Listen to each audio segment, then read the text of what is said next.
This is Dave Sundstrom. Welcome to another video celebrating entertainment from decades gone by. You know, the good stuff.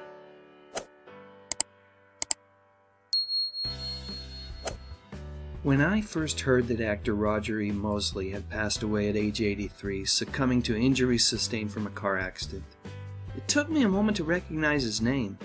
Oh, that's right, he was the guy who played TC on Magnum P.I. I loved that character.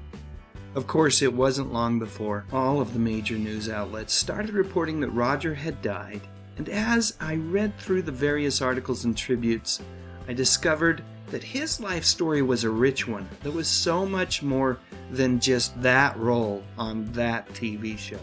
Of course, that doesn't mean that playing TC on Magnum P.I. was insignificant. It certainly wasn't.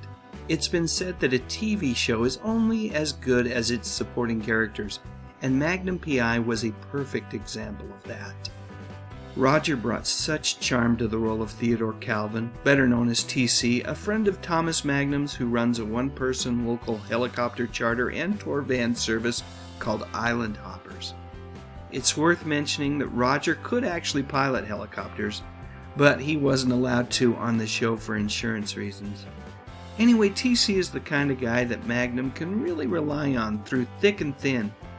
It should be noted that Roger wasn't originally supposed to play TC. The producers of the show had been considering actor Gerald McRaney for the role, but when they decided that they wanted to add a bit of diversity amongst the recurring characters, Tom Selleck remembered Roger from working with him on a 1973 film called Terminal Island.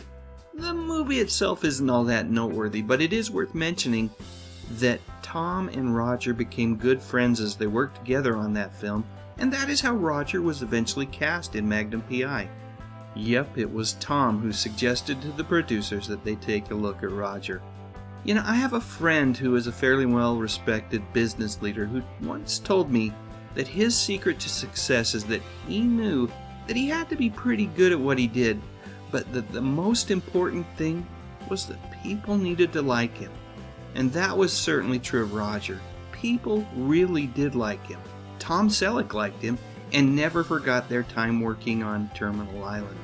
Aside from Magnum P.I., of all the movies that Roger worked on, the 1976 film Leadbelly is the one that he was most proud of. That movie chronicled the life of folk singer Huddie Ledbetter and focused on the troubles of his youth in the segregated South, including his time in prison and his efforts to use his music to gain release. Far away from the world of entertainment, Roger was also an influential track coach in California's Monrovia Unified School District. It's been said that he got the most out of his athletes, and no matter what happened after the kids left, all of them would return and say thank you. His efforts as a coach and mentor to many young athletes helped them better understand not only how to succeed in sports, but in life as well. More recently, Roger found time to return to the small screen to make an appearance on the new version of Magnum P.I.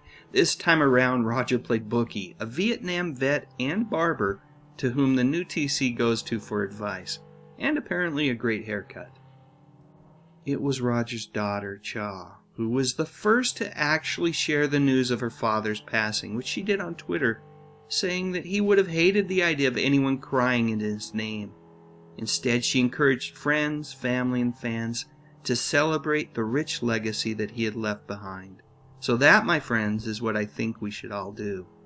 Whether you fire up an old episode of Magnum or track down Roger's favorite movie, Leadbelly, let's all take an hour or two and celebrate the life of this great man who was not only an actor, but a beloved husband and father, and a mentor and coach who changed the lives of hundreds, if not thousands, over the years.